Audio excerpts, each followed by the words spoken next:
Selamat datang di channel Alur Donghua. Sebelum menonton, silahkan subscribe, biar Mimin tambah semangat update-nya.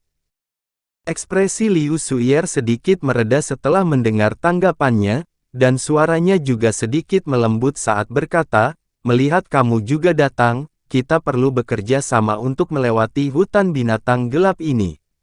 Aku yakin kita akan berhasil dalam upaya itu dengan kekuatan gabungan kita." "Hehe, aku berharap begitu," Si Kun terkekeh menanggapi. Demikianlah, setelah berdiskusi singkat, mereka bertiga terus terbang menuju arah tertentu di sepanjang pantai. Dalam sekejap mata, mereka menghilang ke kejauhan, tapi tidak lama setelah mereka pergi, dua seberkas cahaya, satu kuning dan satu merah, muncul di tepi pantai dalam sekejap.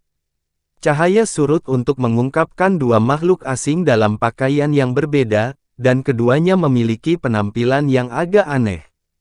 Yang satu bertubuh pendek dan gemuk, mengenakan baju zirah hitam kebesaran yang hampir menutupi seluruh kepalanya. Rekannya bertubuh tinggi dan kurus, memperlihatkan penampilan mayat kering, tetapi dia juga mengenakan jubah kebesaran. Keduanya adalah di antara sedikit makhluk awan surgawi yang tetap berada di tempat di mana mereka pertama kali memasuki dunia setelah kepergian trio Hanli. Keduanya cukup acak-acakan dan memakai ekspresi yang sangat gelap di wajah mereka. Pendek dan gemuk itu bermandikan keringat, dan masih ada sedikit ketakutan di matanya saat dia berkata, "Sungguh sial. Aku tidak percaya kita bertemu dua binatang purba sekaligus. Jika bukan karena mereka terlalu sibuk bertarung satu sama lain, tidak mungkin kita selamat dari cobaan itu. Meski begitu, kita masih harus meledakkan beberapa harta hanya untuk kabur." Makhluk pendek dan gemuk itu jelas merasa sangat sedih karena dia harus menyia-nyiakan hartanya dalam keadaan yang tidak menguntungkan seperti itu. Kita sudah sangat beruntung bisa melarikan diri hidup-hidup dari dua binatang purba itu. Namun, wilayah laut ini benar-benar sangat aneh. Kita tidak hanya terjebak dalam kabut aneh itu selama lebih dari 10 hari, kita bertemu dengan dua binatang purba itu tepat setelah kami melarikan diri dari kabut, kata si jangkung dengan suara muram. Syukurlah kita akhirnya berhasil keluar dari laut. Barisan pegunungan di depan ini seharusnya lebih aman, kan? Makhluk pendek dan gemuk itu mengalihkan pandangannya ke pegunungan di depan dengan ekspresi ragu-ragu di wajahnya. "Cakram posisi kita benar-benar tidak efektif di laut, mari kita lihat apakah dapat menemukan kita sekarang karena kita berada di darat," yang pendek disarankan setelah jeda singkat.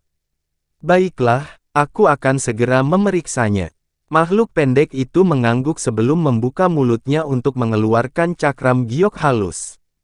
Objek berputar di udara sebelum mengembang menjadi sekitar 10 kaki.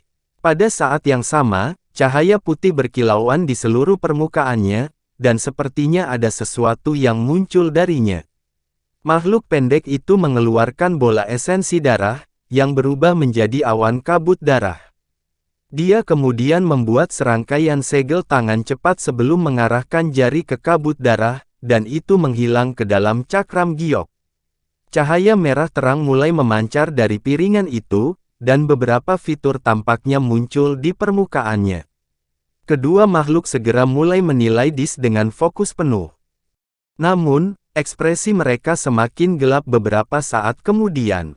"Apa yang terjadi? Cakram itu masih belum bisa memastikan lokasi kasar kita," gumam si jangkung.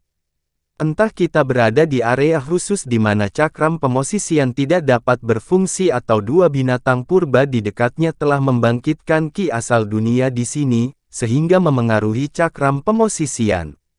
Dis ini cukup berguna, tetapi tetap tidak bisa bandingkan dengan beberapa harta legendaris itu," kata pendek dan gemuk. Jika aku tahu itu tidak berguna, aku tidak akan membayar harga tinggi untuk membelinya selama pelelangan itu.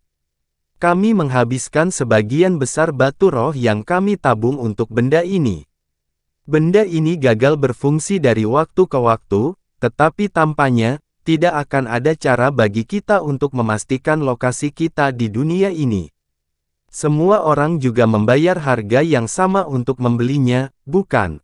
Hanya makhluk kristal tahu bagaimana menyempurnakan benda ini, dan setiap kali alam glasial luas dibuka, mereka mendapat banyak keuntungan dari penemuan ini.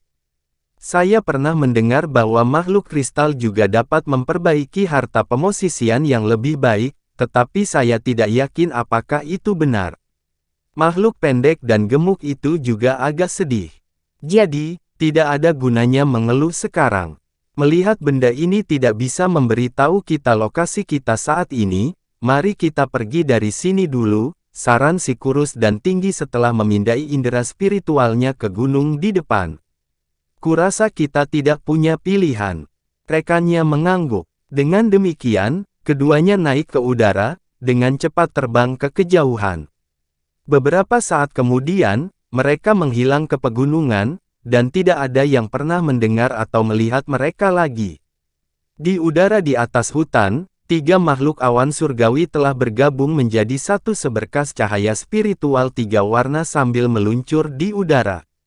Di belakang mereka ada sekitar selusin binatang buas dengan tubuh singa dan kepala rusa yang mengejar. Jauh di dalam hutan lebat, 2 pria berjubah hijau dengan kulit yang menyerupai kulit pohon kuning kering masing-masing mengibarkan bendera merah kecil ke arah pohon raksasa yang tingginya lebih dari 100 kaki di depan. Pohon raksasa itu sangat hijau, tetapi ada wajah menyeramkan seperti hantu tepat di tengah-tengah batangnya. Pada saat ini, seluruh pohon diselimuti api yang menghanguskan, dan wajah seram itu melepaskan jeritan melengking sambil menyemburkan semburan cairan hijau untuk menahan api. Api ini tampaknya tidak dapat dipadamkan, dan mereka menempel kuat ke akar pohon seperti proyeksi. Tangisannya yang melengking terhenti tiba-tiba, dan itu dibakar menjadi tumpukan abu. Kedua pria berjubah hijau itu menarik bendera setelah melihat ini, lalu terbang ke tumpukan abu sebelum membungkuk dan masing-masing mengeluarkan kristal hijau. Kedua pria itu saling melirik saat melihat ini, dan keduanya bisa melihat kegembiraan tercermin di mata masing-masing. Di suatu sudut terpencil di Vast Glacial Realm, ada sekitar selusin makhluk bertanduk pria dan wanita berkerumun bersama di atas gurun yang tak terbatas.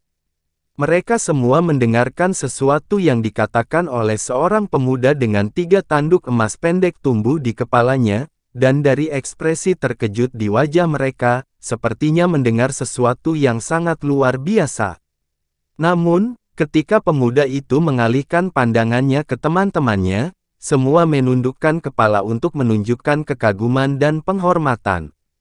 Kalian semua jelas tentang tujuan kita yang sebenarnya di sini, kan?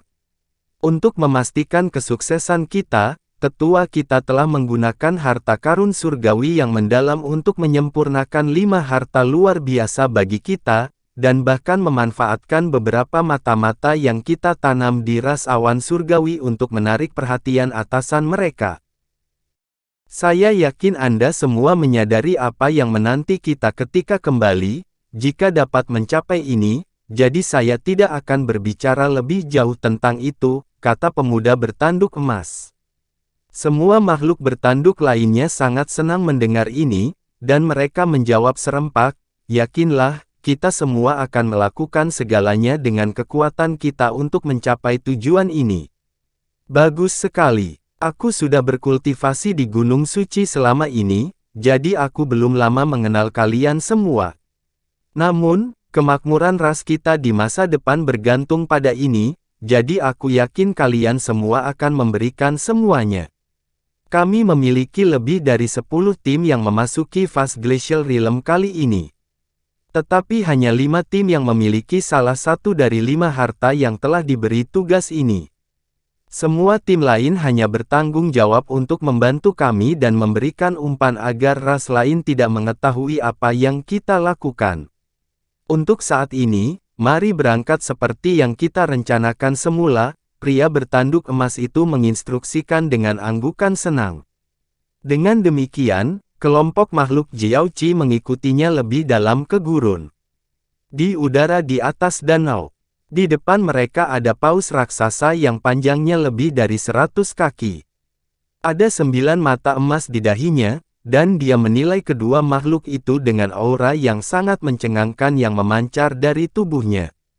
Di antara dua makhluk asing, pria itu memiliki sepasang mata perak, sedangkan wanita itu memiliki sepasang mata emas yang agak mirip dengan ikan paus yang mengerikan itu. Paus sedang dalam proses melepaskan raungan rendah saat menilai dua makhluk pada saat yang sama dengan 9 matanya, menampilkan tampilan yang cukup antagonis. Kedua makhluk asing itu memasang ekspresi muram saat melihat ini, dan setelah percakapan singkat, mata emas wanita itu berkilat, dan dia tiba-tiba mengeluarkan suara yang sangat mirip dengan auman ikan paus. Paus mengerikan itu mengedipkan kesembilan matanya secara bersamaan, dan tampaknya agak ragu-ragu setelah mendengar suara ini. Ekspresi wanita itu mereda saat melihat ini, tapi dia tidak menghentikan apa yang dia lakukan, bahkan untuk sesaat. Sebaliknya, aumannya semakin keras dari sebelumnya. Tiba-tiba, raungan paus yang mengerikan itu terputus, dan cahaya keemasan melintas di matanya sebelum tubuhnya yang besar bergoyang. Setelah itu ia terbang beberapa putaran mengelilingi kedua makhluk itu. Setelah kembali ke tempat asalnya, dia mengeluarkan raungan rendah lagi, dan ekspresi gembira muncul di wajah wanita itu setelah mendengar ini. Dia segera terbang ke udara di atas paus raksasa itu, lalu perlahan-lahan duduk di punggungnya. Paus yang tampaknya sangat kuat ini membiarkan wanita itu naik di atas punggungnya sebelum terbang menjauh sebagai seberkas cahaya biru. Meskipun binatang hitam bukanlah binatang yang paling kuat di alam glasial yang luas, bahkan binatang purba pun pasti tidak ingin menghadapi sekawanan binatang hitam dewasa di malam hari. Untuk beberapa alasan, itu adalah waktu malam di Dark Beast Forest selama sekitar 2/3 hari, menyisakan sangat sedikit sisa siang hari yang kontras. Ada ribuan binatang hitam yang tinggal di hutan, dan sebagian besar adalah binatang hitam dewasa. Dengan demikian, meskipun Dark Beast Forest bertetangga langsung dengan Myriad Fall Ridge dan Eight Omens Sea, tidak ada satupun binatang purba yang kuat di dekatnya yang berniat menyerang hutan.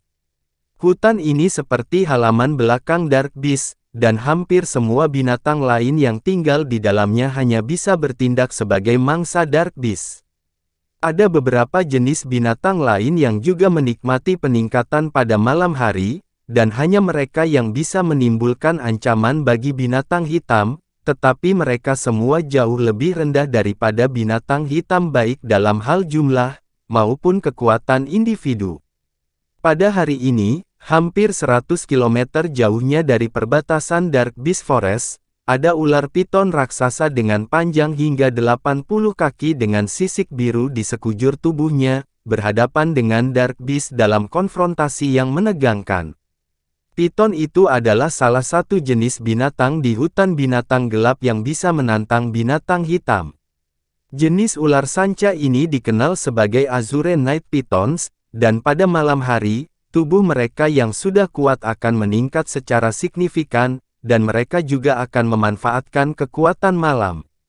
Setelah mengalami transformasi mengamuk, ular sanca raksasa ini memiliki kekuatan yang sebanding dengan Dark Beast dewasa, dan sangat ganas dan haus darah dalam pertempuran. Namun, jenis transformasi ini secara alami juga menghadirkan banyak efek samping negatif pada Azure Night Pythons ini. Tidak hanya mereka akan sangat lemah dalam beberapa tahun ke depan, umur juga akan berkurang.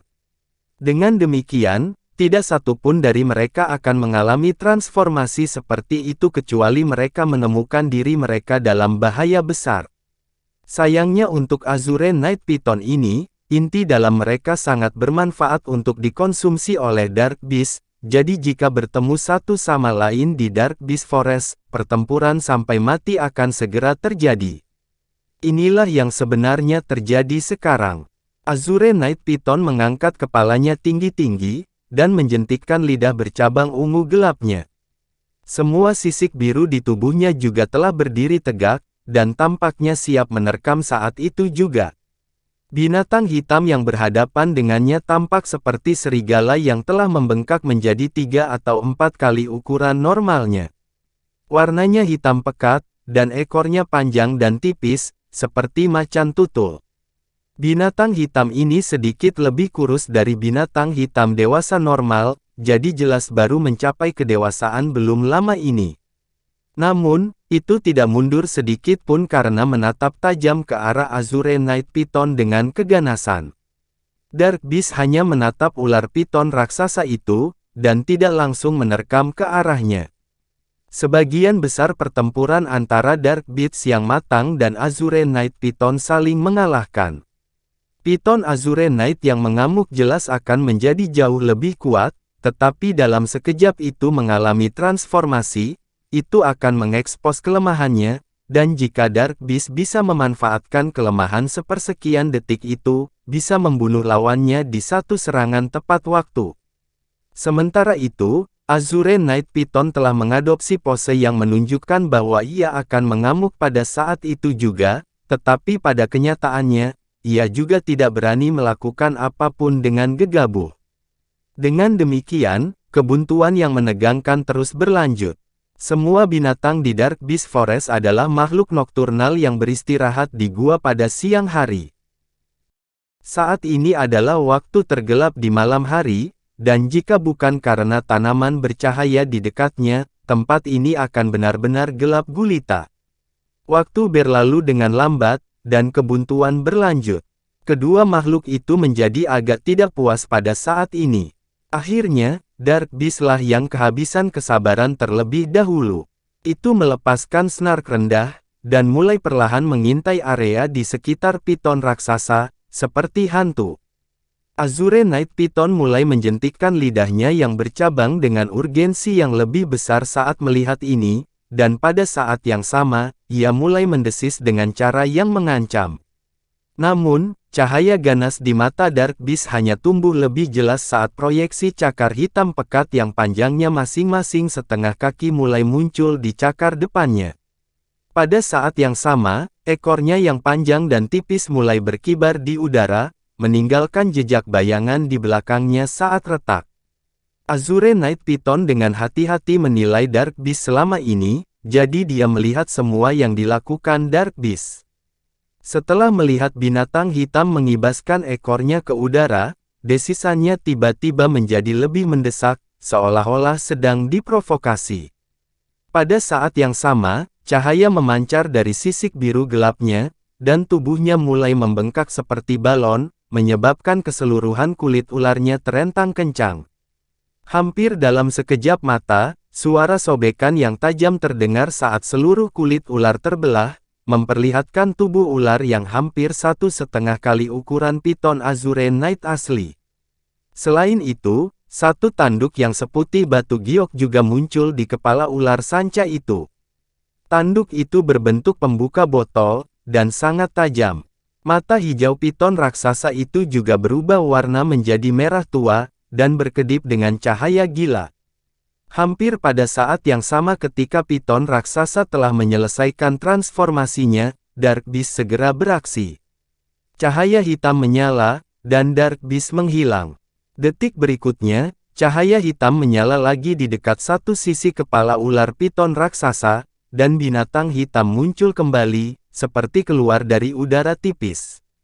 Pada saat yang sama, beberapa proyeksi cakar hitam meletus, menebas dengan kejam ke arah leher ular sanca itu.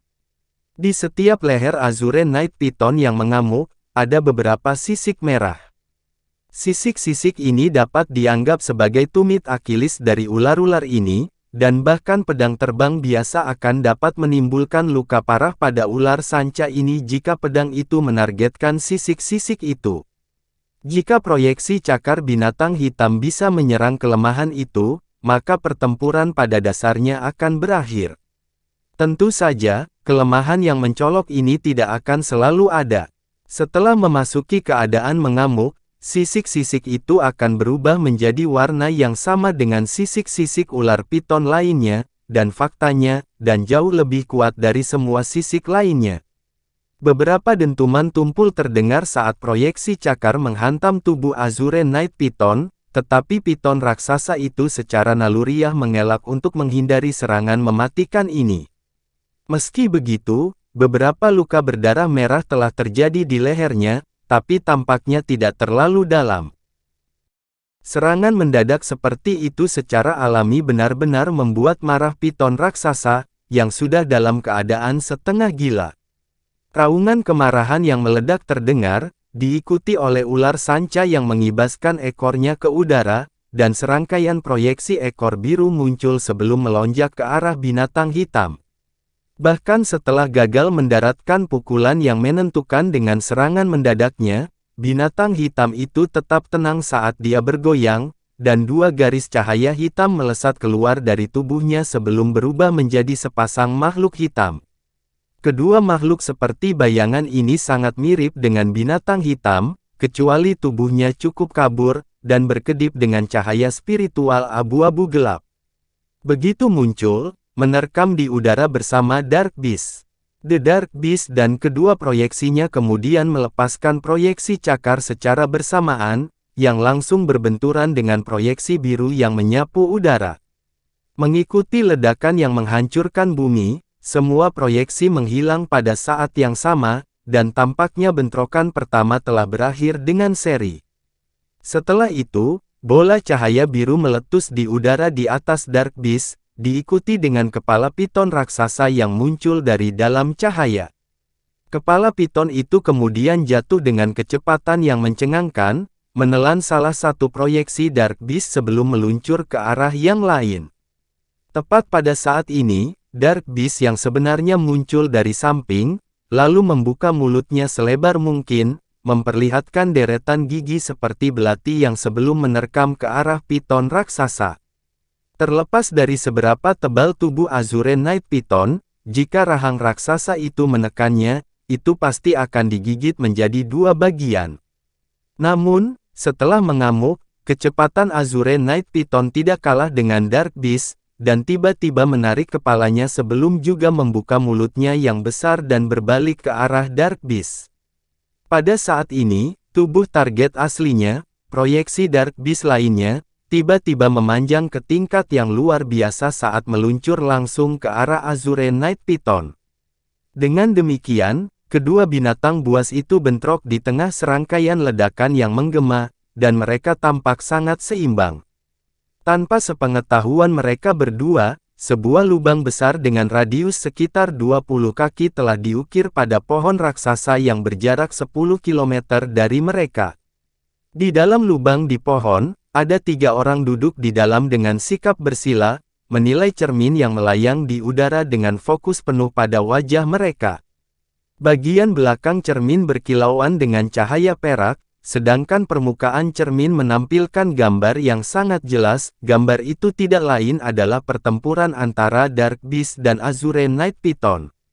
Semua pemandangan di kejauhan telah direplikasi dengan sempurna di cermin, kecuali semuanya berkali-kali lebih kecil dari ukuran aslinya. Di antara trio ini, salah satunya adalah seorang pria berjubah biru, seorang wanita dengan tudung putih di atas kepalanya, dan makhluk terakhir adalah seorang pria berkulit kuning kekar. Ini adalah Han Li, Liu Suyer, dan Si Kun, yang akhirnya tiba di sini setelah hampir sebulan. Mereka bertiga memasang ekspresi muram saat mereka menatap cermin dengan mata intens tanpa berkedip. Hampir 1 jam kemudian, Dark Beast dalam gambar telah terpecah menjadi ratusan kelelawar hitam yang akhirnya memakai Azure Knight Python yang terluka sampai mati, lalu melahap inti binatang dengan semangat tinggi.